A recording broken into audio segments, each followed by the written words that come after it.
किसानों की बात, खेत की चिंता और फसल के भविष्य पर सीधी चर्चा। तमिलनाडु के इरोड में केंद्रीय कृषि मंत्री शिवराज सिंह चौहान किसानों के बीच पहुंचे। किसान संगठनों के नेताओं से मुलाकात कर उन्होंने किसानों की आय, खेती की लागत और सरकारी योजनाओं को लेकर बड़ा संदेश दिया। आखिर किसानों से क्या बोले शिवराज, चलिए आपको पूरी रिपोर्ट दिखाते हैं।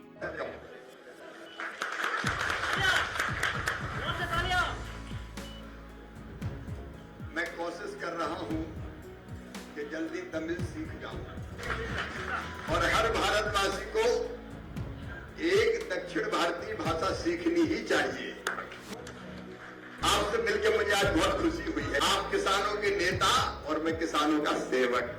जब पहले मैं कोशिश कर रहा था कि एक एक प्रॉब्लम्स लिख लूं, लेकिन प्रॉब्लम्स इतनी थी कि बाद में लिख नहीं पाया। आपके पास आके मैंने ली है, इसलिए आज संभव नहीं है कि मैं एक एक प्रॉब्लम्स जो आपने बताई है उसके समाधान की तत्काल बात करूं, लेकिन मैं आपको विश्वास दिलाता हूं कि इनके समाधान की दृष्टि से मैं अपनी तरफ से पूरे प्रयास करूंगा। समस्याएं अलग अलग तरह की है। कुछ प्रॉब्लम्स ऐसी है जो सीधे सीधे स्टेट गवर्नमेंट से संबंधित है, तो जो स्टेट गवर्नमेंट से संबंधित है उनमें सीधे मैं नहीं कर सकता, लेकिन मैं यहाँ मुख्यमंत्री को और बाकी संबंधित मंत्रियों को चिट्ठी लिखूंगा, पत्र लिखूंगा और आग्रह करूंगा कि इन पर ध्यान दें। मैंने स्टालिन जी को बीच में चिट्ठी लिखी थी पीएम किसान सम्मान निधि के बारे में, क्योंकि अब बहुत कम किसान है, केवल 20 लाख। और ये इसलिए है कि EKYC लैंड सीडिंग का जो काम स्टेट गवर्नमेंट को करना था वो पूरा नहीं हुआ, तो मैंने उनको चिट्ठी लिखे कहा कि कृपया करके ये पूरा करवा लीजिएगा ताकि किसानों के खाते में पीएम किसान सम्मान निधि के पैसे आ सके। अभी तक उनका जवाब नहीं आया, लेकिन मैं ये मानता हूं कि देखिए, राजनीति अलग है और जनता की सेवा अलग है। जनता की सेवा के लिए, किसानों की प्रॉब्लम्स को हल करने के लिए मैं मानता हूं कि सबको मिलकर काम करना चाहिए। विश्वास मैं आपको दिलाता हूं।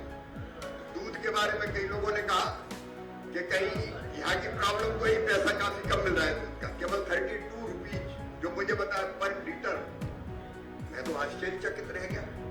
मध्य प्रदेश में दूध के रेट किसान को ही लगभग 58 to 60 रुपीज मिल रहे हैं। यहाँ कोशिश करनी चाहिए, लेकिन एक विश्वास आपको, USA या दुनिया का कोई भी देश, हमारे प्रधानमंत्री जी का फैसला है, कृषि विभाग भी पूरी ताकत के साथ खड़ा है कि हम अपने किसानों के हितों की पूरी रक्षा करेंगे। कोई ऐसी चीज नहीं आने देंगे जो हमारे किसान को नुकसान पहुंचाए।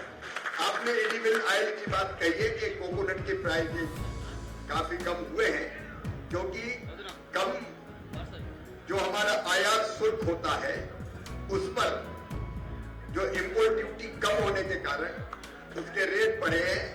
मैं अपने विभाग की तरफ से प्रयास करूंगा कि सस्ता तेल भारत में ना आ पाए और आपके कोकोनट ऑयल का ठीक से उपयोग हो और उसकी बेहतर कीमत मिले।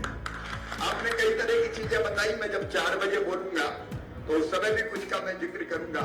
हमने कुछ योजनाएं बनाई नहीं, जैसे कांदा की बात कही, प्याज की, ऑनियन की, तो प्याज, टमाटर, पोटैटो, ये अगर यहाँ सस्ता दिखता है और दिल्ली में, मुंबई में, चेन्नई में या कहीं और बेंगलोर में अच्छी कीमत मिलती है और किसान राज्य सरकार की किसी संस्था के माध्यम से वहां ले जाके बेचता है, तो ट्रांसपोर्टेशन का पूरा खर्चा केंद्र सरकार उठाएगी और स्टोरेज का भी पूरा पैसा केंद्र सरकार देगी।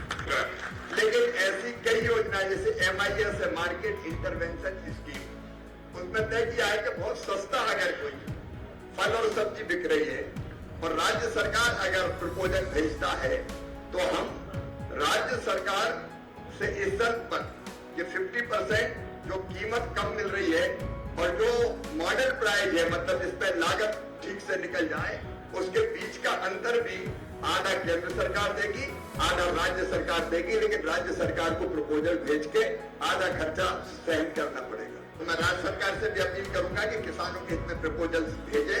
और बाकी जो आपने पानी से संबंधित समस्याएं बताई है, लोकल की प्रॉब्लम्स बताइए, इनको ढंग से अध्ययन करके जिसका काम है, कुछ होगा स्टेट गवर्नमेंट का, कुछ मेरे डिपार्टमेंट का होगा, उसको मैं इनिशिएट करूंगा, और कुछ मेरे डिपार्टमेंट का जैसे जीएसटी कम करना, ये फाइनेंस का काम है। तो मैं फाइनेंस से बात करके कोशिश करूंगा कि उनका समाधान हो। और एक बार मैं आपको, क्योंकि टाइम ज्यादा हो रहा है, बाकी मीटिंग्स भी है, देखिए मैं और आप, वी आर ए फैमिली। मैं आपके लिए मंत्री नहीं हूं, बड़ा आदमी नहीं हूं, मैं तो मामा हूं, मामा।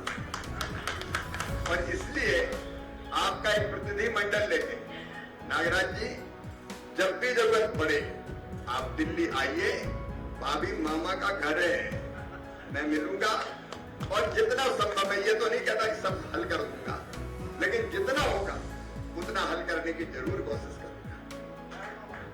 आई मामा, मामा के बिना काम चलता नहीं है, कोई भी जरूरी फंक्शन हो, मामा चाहिए। हाँ, सर का पसीना जब माथे को आता है, वो किसान है जो अपने दम पर फसल को उगाता है। आन है, बान है, शान है, किसान है। किसान इंडिया, चलेगा हल, बढ़ेगा बल।